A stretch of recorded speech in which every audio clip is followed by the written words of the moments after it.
Welcome to The Wedding Wear with Officiating by Amanda.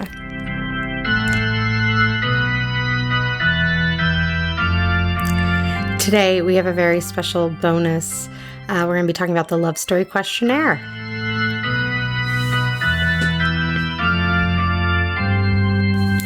Thank you all so much for joining in.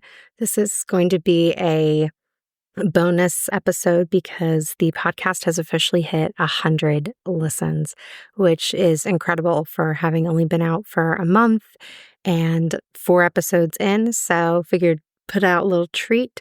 I put a poll to Officiating by Amanda on Facebook, the group that's there, the business, to ask listeners, ask friends and fellow couples what they'd want to hear. And thank you to Michelle, Cassandra, Blake, and Heather for selecting the couples questionnaire. So this is a special part that I like to incorporate into wedding ceremonies, especially for couples who are a little nervous about sharing their story or sharing information about how they met, but still want that story out there, but maybe not all of it, or want to kind of really quickly capture how they got to where they are today, but don't want to talk it themselves. A lot of times if couples want to do their own vows or say their own vows, I am right there for it, and they'll include a lot of this stuff in there. But this is a really good option for those that aren't looking to do their own vows, are seeking a ceremony at about 10 minutes or more, and we just need a little more content. So I send out a Google form at about 2 months before the wedding to both parties of the couple. I've now started adding that into my contract as I need an email for both, because for the longest time, I only had one person's email. I'd send it to them, and then they would have to harass their significant other to answer this really quick questionnaire. And I keep on top of it throughout the 2 months before the wedding to get the answers. And this is one section that, unless a couple is very, very desperate to know all of the words said and details and elements in the wedding, I do like to keep this as a special portion and a secret portion. Even for my own wedding, I didn't know what my husband had answered, and he didn't know what I had said, and it made the laughter real and genuine as we were standing up there and hearing. Now, I always tell couples, I add the caveat that I will read through, and if something needs a slight modification or an edit, they don't have to think, oh my gosh, what is my future husband going to say? And will he embarrass me because he likes to say really off the handle things? Nope. I give it an overlook, and I take into account sensitivities of your guests and older family members, and even just you guys as a couple. So, like I said, I send this out. It's often a surprise portion. The couple knows where it's going to fall. I often get a lot of chuckles when I say, and I'm going to be sharing this portion live, that, hello, everyone, no one's heard yet. And they chuckle, and I sometimes will feel emboldened to ask, do you remember what you wrote? 9 times out of 10, the grooms have no clue what they wrote, and the brides remember about half of it and really fear the other half. So it's a lot of fun. All right, so let's dive in. I'm just going to basically say kind of what each of these questions are. They're pretty much fill in the blanks that I send to the couples, and people could write as short or as long as they want. It has always been surprising to me when I have grooms that are very quiet on the consult calls, quiet throughout the whole planning process. They're very go with the flow. They write beautiful 5, 6, 7, 8 sentences per answer. And that is great. That's one of those places where I could really see that this questionnaire helps to develop the story and adds, I don't want to say a voice to someone who is voiceless, but helps to amplify the partnership and the thoughts of the couple when one of them might not have, said, yeah, this is my space that I want to play in. Stereotypically, a lot of times the brides take the reins in planning. And I like that this questionnaire does give space and room to the groom. His answers are equal weight. His decisions, his thoughts are right there on an equal level. And so for these examples here, I'm probably going to just name drop some friends or put in some family member names. So, little Easter egg for those of you listening.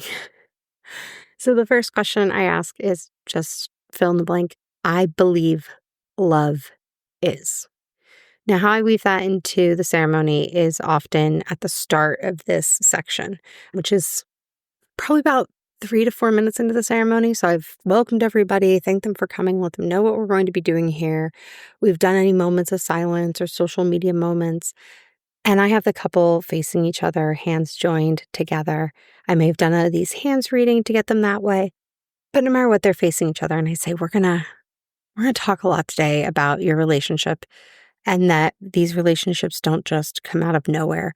They are cultivated and curated, and the ceremony is not going to be magic because the magic has already happened. The love is already existing, because love is, as Sarah would say, comical, lighthearted, and well-intentioned. And as Craig would say, it is robust and enduring and helpful. And then if they had asked for a light Bible portion, or maybe they want 1 Corinthians, I'll weave in continuation of love is patient and kind. Love is not envious or rude or boastful or arrogant. But I start off with what the couple said that they believe that love is. And that's kind of that introduction to really the fact that we're coming into this portion of the ceremony where we're talking about them and their love, not general and generic, love and relationships. So at that point, I normally say, hey, you're going to watch the couple laugh up here a little bit because I asked them separately to fill out these questions. And this is the first time they are hearing what the other person wrote. So let's laugh a little. Let's laugh together. All of the rest of these questions, it depends on what the couple wrote and kind of if it works or if it fits or not. I reserve full edit rights if there's a question that one or both of the parties didn't answer or didn't get. All right, I'm going to skip it. It doesn't matter. It's okay. Each of these questions and answers basically fills 30 seconds of time for me to share out. It's nothing crazy. So the next question I have is, a good relationship consists of. While I ask this question, I very rarely have ever incorporated it into this portion. I just don't know if it doesn't flow right, or maybe I'm holding on to it for gosh, these answers aren't great except for this one. But, more acknowledging and defining. Maybe the couple didn't do so well with defining or accurately stating what they wanted to, what they believe love is, or they went a little very simplistic with it. I believe love is caring about you, So this next one of a good relationship consists of, you're going to get things like constant communication, loyalty and affirmations, the sickness and in health kind of portion. And that's a good weed in there. The next question I have is, from my future spouse, I have found or have learned. And this is really interesting because I often have one person in the couple answer with, I have found, and they'll say, I have found my best friend, my support system, my rock. I have found a reason to wake up with a smile every day. And typically the other person answers with, I have learned. I find it so interesting. I have learned how to be more responsible. I have learned how to save my finances and think about my future, because now my future is with Rebecca. And it's just really interesting that there's often one that leans one way and one that leans the other way. The next question I have is, 20 years down the road, I hope we still.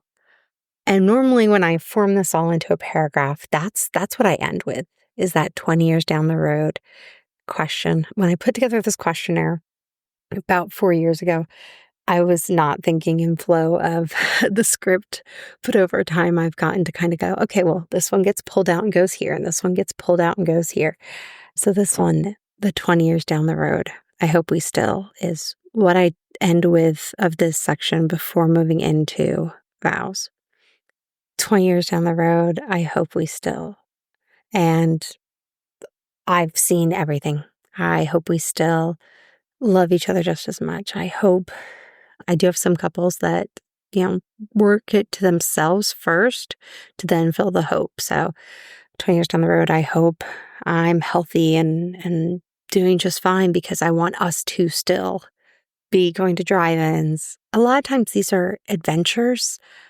One of the first times I asked this, the couple they'd had a newborn daughter and they talked about, I hope we are, making her laugh and dancing at her wedding. And while she's going out to bars, we'll promise that we'll always pick her up because we remember being that young. Like we won't be too old to just be the parents sitting at home waiting. I loved that. If I could promise my spouse just one thing, it would be.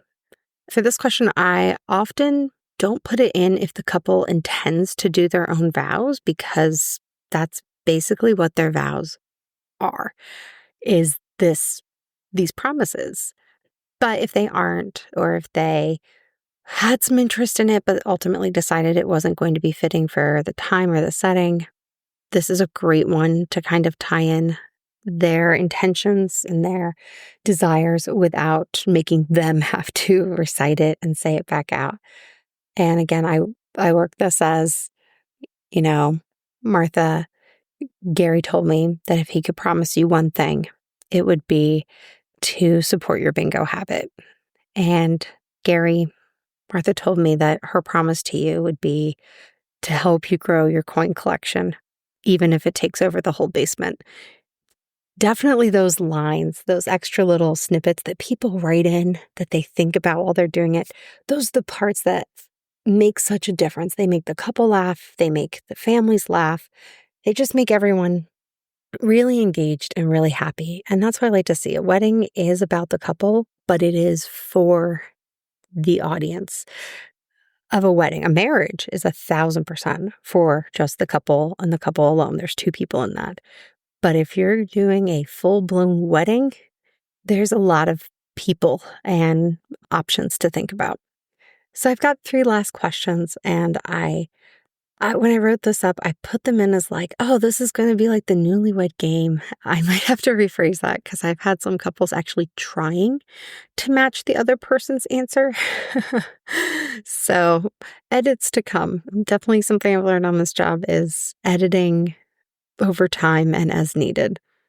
So the one question in this is, I think my spouse loves blank just because I can't stand it. And I have gotten everything from opening the cabinet doors to eating mustard to watching movies and TV shows on their phone with the volume at 15. This is the point of every little nitpick.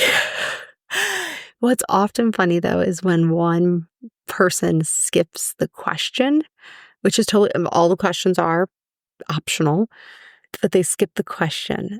But the other spouse answered something really interesting, good, funny, true to them that I can't let it go. So I'll often say something like, Paige said that Steve loves putting the pulling food out of the microwave with 10 seconds left and not resetting the timer just because she can't stand it. And Steve actually said that there is nothing that Paige does that annoys him.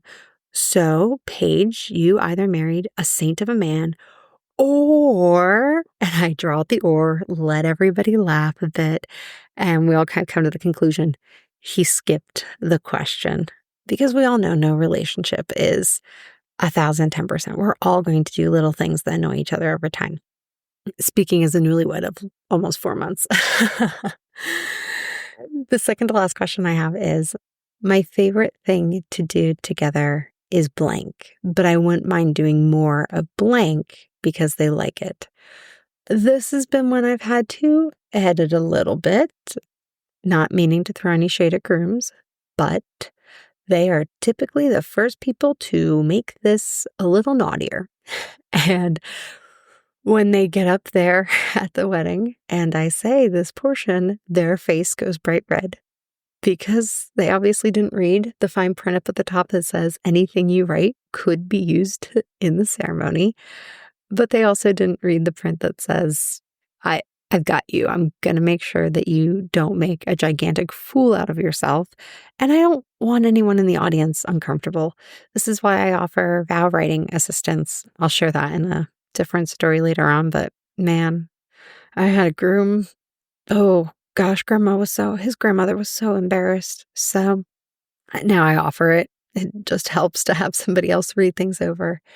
A lot of these, it's really fun with my favorite thing together is this, but I wouldn't mind doing more of that. When they almost do like a gift of the Magi with each other, where the bride would, Nicole's favorite thing to do is gardening and hanging out outside with her family, but I wouldn't mind hunting more because that's what Dixon likes.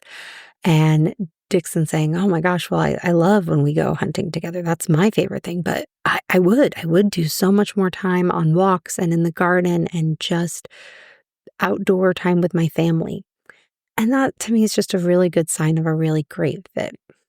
The last question in the questionnaire is the first thing I noticed about my spouse was. And I have found really that brides, focus more on what they physically saw first.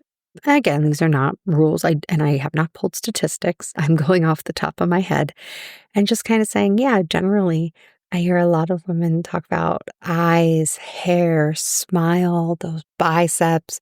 Had a couple references to the backsides of their spouses. For the guys, though, I've gotten a lot more answers of laughter, kindness, compassion, humor, and quick wit.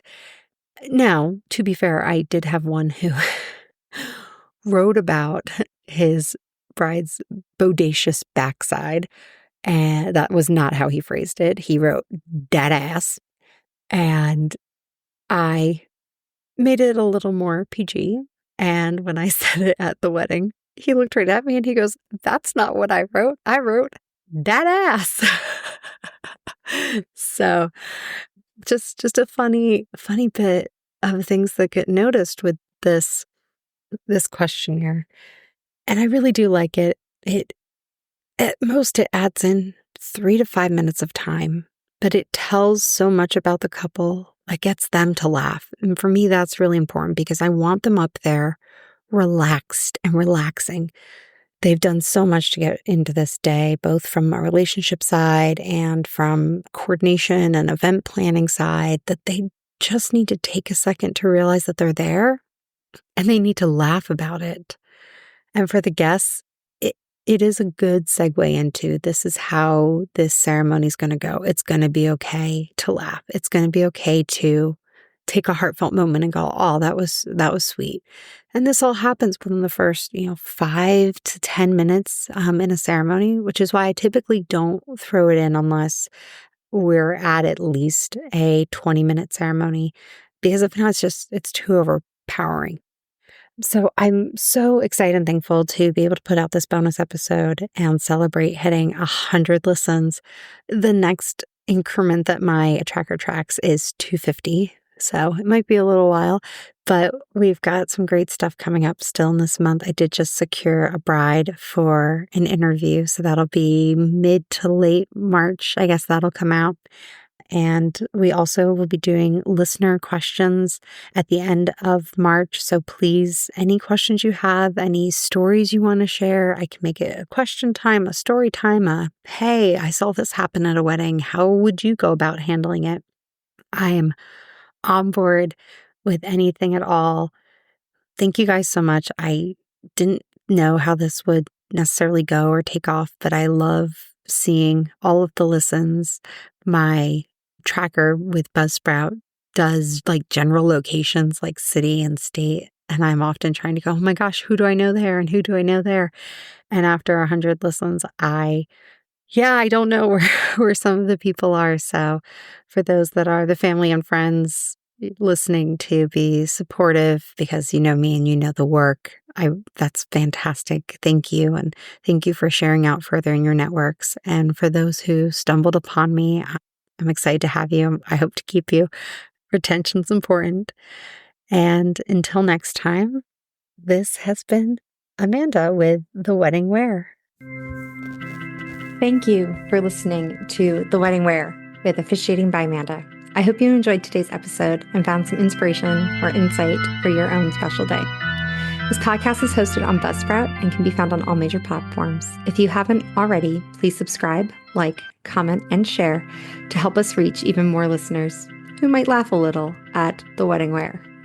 For the links referenced in the show, visit Linktree at Officiating by Amanda. You can also follow the business on Facebook, Wedding Wire, and The Knot to stay up to date on everything going on.